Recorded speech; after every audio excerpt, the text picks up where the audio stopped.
Hello everyone, this is Naveen and welcome back to the channel. दोस्तों, सपने जो हैं वो सभी लेते हैं।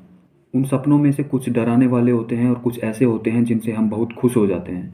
उन्हीं सपनों से रिलेट करते हैं हम अपनी लाइफ को और सपने सपने देखने लगते हैं। कुछ लोग होते हैं जो सपने देखते हैं बड़ी बड़ी ऊंचाइयां छूने के। ठीक है। कुछ लोग होते हैं जो फेमस होना चाहते हैं। तो दुनिया में तीन तरीके के लोग हैं। एक वो जो सपने देखते हैं फेमस होने के लेकिन कुछ करना नहीं चाहते। दूसरे वो लोग जो सपने देखते हैं, काम भी करते हैं और फेमस भी होना चाहते हैं। तीसरे वो लोग जो काम करते हैं, अपने काम को तल्लीनता से करते हैं लेकिन फेम और पॉपुलैरिटी से उनका ज़्यादा कोई लेना देना नहीं होता। वो बेसिकली अपने पैशन को फॉलो करते हैं। सो इसी पे बेस्ड, फेम पे बेस्ड एक poem that is written by Geoffrey Chaucer. And इस कविता के अंदर जोफ्रे चौसर जो हैं वो एक बेसिकली फेम के बारे में बात करते हैं। And the name of the poem is the house of the fame, the house of fame. So let us discuss more about this poem. And इसकी समरी जो है, इसके बारे में हम बात करेंगे अभी। तो इस कविता के अंदर जो तीन बुक्स हैं और इन तीनों बुक्स में अलग अलग जो है इसको डिवाइड किया गया है। तो पहली बुक के अंदर जो कवि है वो सपना ले रहा है और उस सपने को इंटरप्रेट कर रहा है इस बुक के अंदर। तो कवि कहता है कि अभी जो है सपने में जो है वो एक प्लेस पे है और उस प्लेस में वो एक टेम्पल के अंदर पहुंच जाता है। और वो जो टेम्पल है वो बेसिकली गॉडेस विनस का बना हुआ विनस का है, जो बेसिकली रोमन गॉडेस है। और वहाँ पे उस मंदिर के अंदर, उस टेम्पल के अंदर, उस वो देखता है कि काफ़ी सारे लोगों के बारे में, काफ़ी सारी चीज़ों के बारे में वहाँ पे चीज़ें जो हैं एनग्रेव की गई हैं। वहाँ पे पिलर्स हैं, पिलर्स पे नाम लिखे गए हैं कुछ लोगों के। और काफ़ी चीज़ें वो वहाँ पे देखता है। तो वहाँ पर जब वो पहुँचता है तो उसको एक पर्टिकुलर, अगर मैं बात करूँ तो वर्जिल रिटन एनीड, और उसके अंदर जो है उस वर्जिल के एनीड के अंदर जो बुक है उसकी जो स्टोरी जो है वो लिखी गई है वहाँ पे। और उस स्टोरी के अंदर एनीज जो है, जो कैरेक्टर है एनीड के अंदर, उसके बारे में जो है वो बताता है। तो एनीड जो है वो एक समुद्री यात्रा पे है। और समुद्री यात्रा के दौरान वो जब समुद्री यात्रा कर रहा होता है तो अपने जहाज़ के साथ जब होता है तो एक देवी है Juno, Juno goddess is there. And वो जो देवी है वो क्या होता है कि उससे चिढ़ जाती है। तो उसको जो जहाज़ है उसको वो तूफान के साथ बहा करके एक द्वीप है कार्थीज नाम का, उस पे वो पहुंचा देती है। वहाँ पर जब एनिस पहुंचता है तो उसके कुछ टाइम बाद उसको एक लड़की मिलती है जिसका नाम होता है डीडो। और डीडो जो है वो उसके प्यार में पड़ जाती है। अब प्यार इतना जो एनीस जो है वो उससे प्यार का नाटक तो करता है लेकिन सच में वो उससे प्यार नहीं करता है। लेकिन डीडो जो है वो उससे काफ़ी मतलब ज़्यादा प्यार करती है। तो कुछ दिनों बाद डीडो से वो थक जाता है और जो एनीस जो है वो वहाँ से निकल लेता है बिना उसको बताए। और जब वो इटली पहुँच जाता है तो इटली में उसको काफ़ी सारे युद्ध लड़ने होते हैं लेकिन वो वहाँ वहाँ से वापस डीडो के पास नहीं लौटता है। जब डीडो के पास नहीं लौटता है तो डीडो जो है वो काफ़ी परेशान हो जाती है और आत्महत्या कर लेती है। बेसिकली वो चाकू घुपा लेती है अपने बॉडी के अंदर और वो मर जाती है। उसके बाद जो एनीज जो है इटली में क्या करता है कि इटली में उसको एक लड़की मिलती है लावनिया नाम की, और उससे शादी कर लेता है। इस तरीके से ये जो बुक फर्स्ट है इसकी जो ये जो पोइम है इसके अंदर जो बुक फर्स्ट है इसकी स्टोरी जो है वो धीरे धीरे एंड होती है। तो उसी बुक में एक ये भी बताया गया है कि एक ईगल मिलता है उसको, और वो जो ईगल है बाज, वो उसको गाइड करता है आगे की बुक्स में। सो सेकंड बुक की अगर बात करें तो सेकंड बुक में जब कवि जो है वो उसको उठा लिया जाता है उस ईगल के द्वारा, बाज के द्वारा अपने पंजों में जकड़कर, और वो उसको उठा करके ऊपर ले जाता है। तो कवि जो है काफ़ी परेशान हो जाता है और वो बेहोशी की हालत में पहुंच जाता है।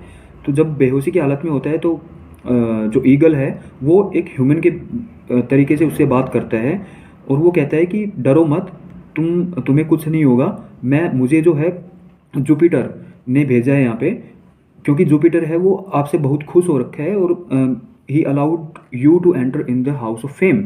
तो वो आपको बुला रहा है क्योंकि वो आपकी कविताओं से, आपकी राइटिंग आर्ट से बहुत ही ज़्यादा खुश है। तो वो उसको ले जा रहा होता है। तो रास्ते में क्या होता है कि काफ़ी चीज़ें जो ईगल है उसको उसके बारे में उन चीज़ों के बारे में बताता है, लाइक मिल्की वे दिखाता है उसको, ठीक है, तारामंडल दिखाता है उसको, तो कई ऐसी चीज़ें दिखाता है उसको। और वो कहता है कि जो ईगल है वो उसको कहता है कि you have to remember the names of the stars.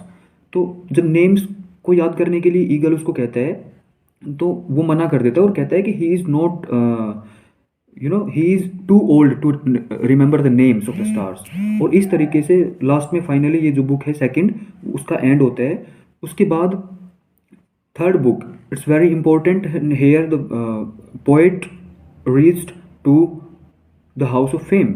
धीरे धीरे वो आगे बढ़ता है और हाउस ऑफ फेम में पहुंचता है।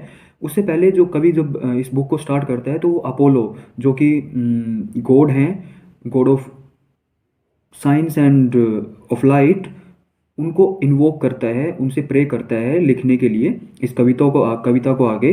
और जब वो आगे लिखता है तो कहता है कि धीरे धीरे जब ईगल जो है उसको गाइड कर रहा होता है, और ईगल जब गाइड कर रहा होता है उसको, तो उसको धीरे धीरे आगे बढ़ाता है। और जब हाउस ऑफ फेम की तरफ जा रहा होता है तो थर्ड बुक में कहता है कि वो बीच में उसको ब्लॉक्स मिलते हैं आइस के, ठीक है। तो उन आइस के ब्लॉक्स में वो क्या देखता है वहाँ पे पहुँच के कि काफ़ी सारे नाम गुदे हुए हैं वहाँ पे, ठीक है। So many names are engraved there. And finally उसको मिलता है कि काफ़ी ऐसे नाम जो काफ़ी आर्टिस्ट्स के हैं, काफ़ी जो फेमस लोग रहे हैं प्राचीन काल में, उनके जो है नाम वहाँ पर लिखे हुए हैं। उनमें से कुछ नाम जो है वो मिट चुके हैं क्योंकि because of the melting of the ice, और कुछ लोगों के नाम जो है बिकॉज ऑफ द शेड और एक बचाव की वजह से बचे हुए हैं वहाँ पे एज इट इज़ हैं। तो इस तरीके से वो इंटरप्रेट करता है अपनी स्टोरी को, और अब उन लोगों के नाम जो है वो बताता है। तो इसमें फॉल ऑफ ट्रॉय के बारे में भी जिक्र किया गया है वहाँ पे। तो जब धीरे धीरे जब आगे बढ़ता है तो ईगल जो है उसको हाउस ऑफ फेम में लेके जाता है।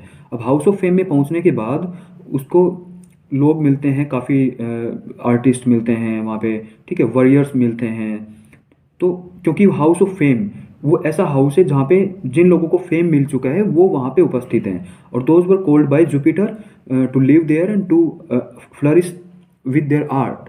सो उसके बाद जब वो पहुँचता है वहाँ पे, देखता है उन लोगों से, तो जैसे ही वो धीरे धीरे और आगे बढ़ता है, एक पहाड़ी है, उस पहाड़ी के ऊपर चढ़ने की कोशिश करता है जहाँ पे हाउस ऑफ फेम जो है वो पर्टिकुलर एक अच्छी शेप में और एक काइंड ऑफ उसका जो मेन प्लेस है वो वहाँ पे जाने की कोशिश करता है। जब वहाँ पहुँच जाता है तो उसको काफ़ी लोग जो है गॉसिप करते हुए मिलते हैं, ठीक है। एक हाउस है वहाँ पे, एक वैली है, उस वैली के अंदर एक हाउस है, और वहाँ पर जब लोग मिलते हैं उसको गॉसिप करते हुए, तो जो ईगल है वो कहता है कि जब एंटर करता है उससे थोड़े से समय पहले की बात है, ईगल कहता है कि you can not enter in this house without my help, ठीक है।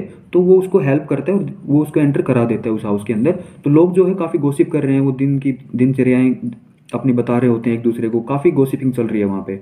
और जब गॉसिपिंग चल रही होती है तो धीरे धीरे क्या होता है कि वो बंदा जो है, जो नरेटर जो है, जो पोइट जो है, जब एंटर करता है तो लोग वहाँ से भागना शुरू होते हैं, ठीक है। और जब भागना शुरू करते हैं लोग, तो राइटर कहता है कि वहाँ पे एक व्यक्ति जो है वहाँ पहुँचता है, और वो व्यक्ति कोई और नहीं, he is the highest authority and the poet himself. ऐसा लगता है कि वो जो पोइट है वो खुद के बारे में ही बताता है कि वो जो व्यक्ति है वो पोइट ही है। और इस तरीके से जो है पोएम अनफिनिश्ड रहती है और एंड कर जाती है, ठीक है, ख़त्म हो जाती है यहाँ पे। So these are 3 books and I have talked about the main important characters and the story line of this book. Basically this is a poem but as a story मैंने आपको डिस्कस की है।